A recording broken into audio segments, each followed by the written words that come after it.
Hey, get in my way and try to block me, I'ma show aggression. Slide on your block like Danny Glover with a lethal weapon. I fucked your thought, she gave me top, I guess that's my confession. Got no regrets, I made mistakes, but Today we're going to do a top 5 MMO list for the ones that will actually succeed for 2018. Now we're going to be a little bit more long-winded on each of these items as well as the introduction here so that I can really properly explain how this list is organized. And that's kind of the point of this video. It's more of a deep review. It's more of a critical analysis. Even though I haven't played all of these games fully, I have to tell you right now that it's really important to put your time and effort into things that kind of matter. And as MMO players, I know you're winded. You are actually exhausted, tired of searching for new MMO or maybe old MMO. It doesn't matter. You're just looking for a new experience. And honestly, that's what my channel is all about. You see so many top 10s where I'm like, hey, here's a free-to-play MMO that you've never heard about. And you guys love that. But the truth is that there's a lot of cool stuff coming out and I love sharing it. But harshly, cynically, I have to say, or maybe not even, just realistically, there's not enough room for all these games. And with the new waves of games coming out that have such similar genres and aesthetics and ideas, dude, the competition is just kind of freaking intense. It's just not going to work. A lot of MMO do die on arrival. No matter how big they seem they're going to be, there's a lot of telltale hints through their publishing, what they're doing with social media, how people are reacting to it. And of course, if you get into the early access, you can kind of see their downfalls or maybe what will keep them alive. And so that's what this video is about. This video is here to try to guide you guys with all of my experience playing MMOs and critically reviewing them professionally. Guys, I'm trying so hard here to point you in the right direction. And yes, it guts me, it tears me apart, it crushes my heart to actually tell you that only these 5 are going to be the ones worthwhile looking into. I cannot say that so many other games that I put in top 10s that I want to succeed and I think are really cool, I honestly, like mathematically unbiased, I can't say that they will. I honestly think they will be too niche, or they'll die on arrival, they won't have enough updates, they're not gonna have the population, and a lot of people think it's just the raw gameplay that matters, which is why I do top 10s like that. But frankly, it's an MMO. If you don't have a massive online population to fill in those MMO mechanics, then it's lesser of a game, or it might not even be a game. So these are the 5 that will probably actually be games that you'll have at least new content for a whole year that should do what they're aiming to do for their respective subgenres. You know, it should be fine. It should be good enough, and maybe some of you guys will actually fall in love. So that's the dream, that's the hope, and I think it's time we jump into this. So immediately, the first thing I want to talk about is going to be an expansion. And this is actually the first time that I've ever mentioned an expansion in a top 10 list. And that might be telling of how few new MMOs I think will actually succeed, but I think it's important to promote games that constantly rebuild and revamp and add on true expansions onto themselves and become basically a new game. And that's going to be the World of Warcraft Battle for Azeroth expansion. Now, this is really important here because this expansion is retooling a lot of the game. It's going to kind of fix I'm not going to say it's fixing everything, but the entire leveling experience is going to be somewhat revamped, and it's already actually revamped with some updates. This expansion is going to revitalize a lot of the old content because a lot of people are going to be re-leveling a lot of classes with the changes, a lot of new races being added in that you have to actually unlock and then re-level. There is so much going into this that's also kind of pulling from a vanilla World of Warcraft experience with the Battle for Azeroth. I mean, if there's ever an expansion title for the World of Warcraft, it's gotta be that. And I think that this is going to put the Warcraft back in WoW. And I really hope that it does. Of course, this is still an upcoming list. Yeah, it's still a lot of hope. It's a lot of hype. But at the same time, you have to realize that this is upcoming MMO to succeed. And with this expansion, I do think that this will pull in people who subbed back in vanilla. I do actually think it'll pull in new players. And I do think that with Blizzard's big push on this expansion, which seems kind of special, it seems very specific, it seems like it's tailored around what the community has actually been very vocal about, then yeah, I think that this will be a success. Even in terms of the giant of Blizzard, I think that this will do pretty good. I think it's going to be great. And that's why I'm actually going to be resubbing and doing content on that. And I suggest that if you haven't even played World of Warcraft, I think it's about time that you look toward it. because this expansion is going to be pretty good. All right, so the next one I want to talk about is going to be a re-release.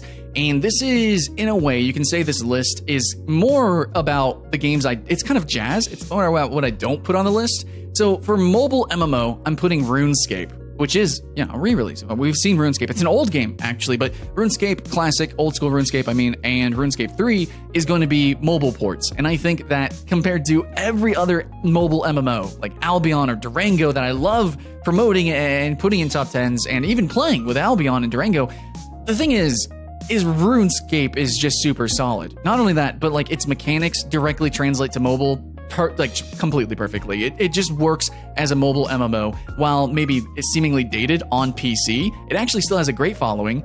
And put it on mobile, slap it on, I think it's going to work fantastically. I haven't actually been able to play it myself yet. However, from what I've seen of the gameplay, it just seems like it translates great, perfectly. I've even done videos already saying that RuneScape would before they even announced this.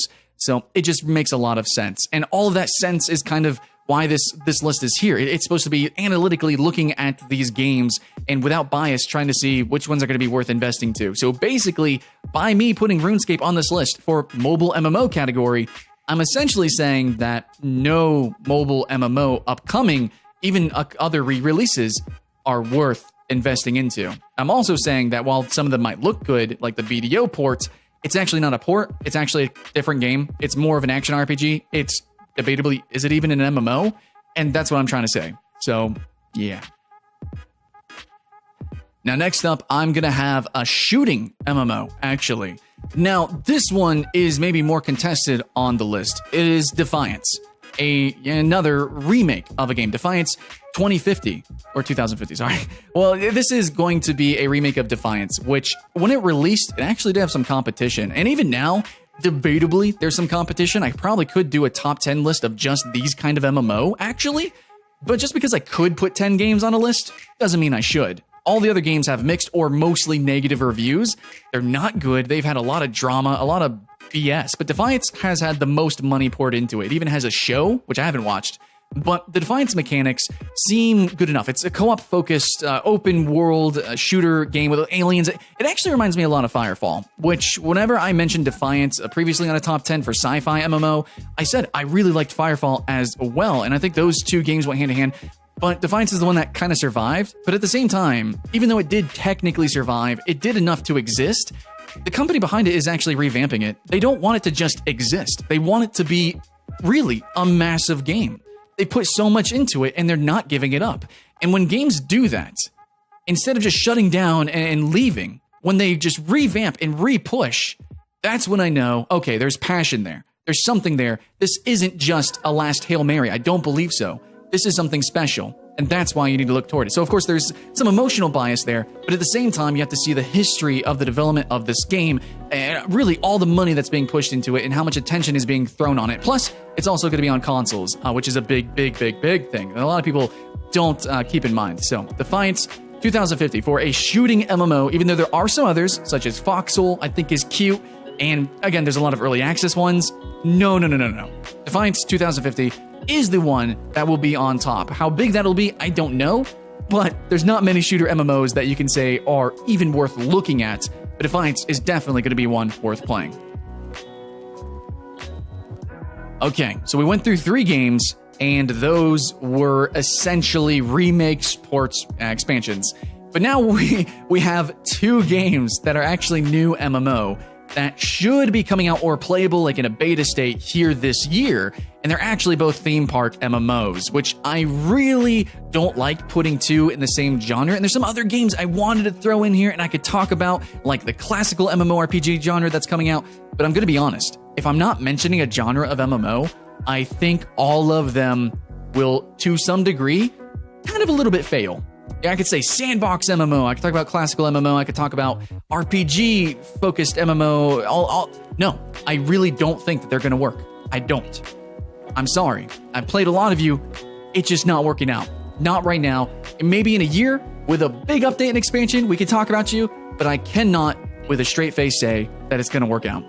However, these 2 games, I do think I can. With the money and the pressure and the attention and hype that these games are getting, yes, I think that's going to work out. So we first are going to talk about Bless Online. This is a title that I am extremely excited for. This is the game that I'm personally going to be focusing on. I even actually applied for an emissary position, which is a content creator position. So Bless Online is a PvEVP game, and in a lot of ways, it's very much inspired from Final Fantasy XIV, but also World of Warcraft. And it seems like they're mixing those ideas basically perfectly together with a little bit more focus on Warcraft being the PvP, actually.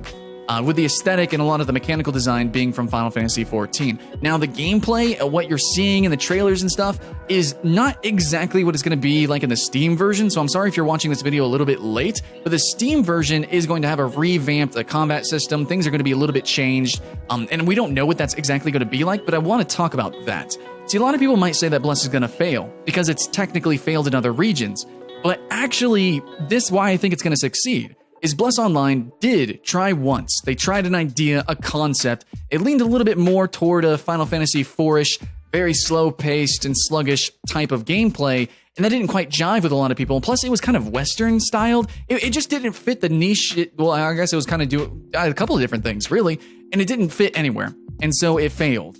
But now it's actually rebuilding itself, and we've seen a lot of rebuilds have actually done freaking fantastic. And this game is maybe going to do kind of like a Realm Reborn-ish style rebranding here, and it's really focused more on a Western audience. It's even going buy-to-play, specifically for a Western audience. And my audience is Western, and so even if it might not be the most popular game in the world, I think it's going to do pretty good, imagine that, in the West. And then maybe it'll bleed over into the rest of the world, who knows. But it seemingly is a very vanilla type of MMO, right? It's very simple classes, very simple, usual fantasy aesthetic. But I think in all of that, there's actually going to be a lot of depth deep down in the game based on interviews and based on what they've really been fine-tuning and retooling and listening to the community, specifically what they want, what they don't want, and putting that into the game. And so if you're hungry for an MMO, I think most likely as an MMO player, the Venn diagram is going to be circled right around what Bless Online will be. It might not be the best of any one specific niche, but it's going to hit a whole lot of sweet spots for a whole lot of people, and at the same time, kind of more geared toward a PvP player base. Even though it does have dungeons and stuff like that, it's still an open world, faction-based PvP game, so PvEVP, pretty much probably at its purest here inside of Bless Online, and that leaves me super excited.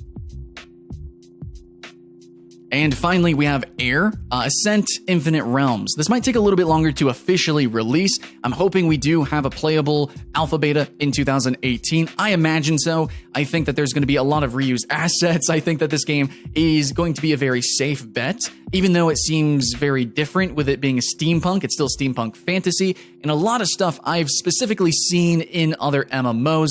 And this is actually going to be coming from the people from like Black Desert, as well as PUBG, coming together, working to make Air.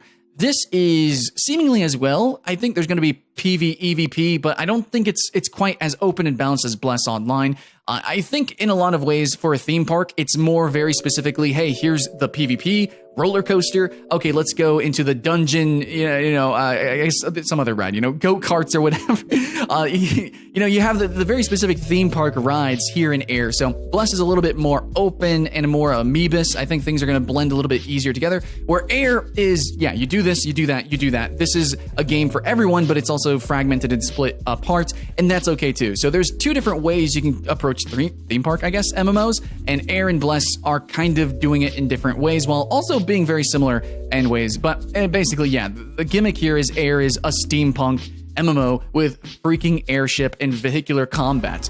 This is super cool. A lot of people were actually hungry for games like this, but not MMOs. We were looking at like Fractured Space, and so many others came out, like Cloud Pirates from the Outlaws team. There was Dreadnought.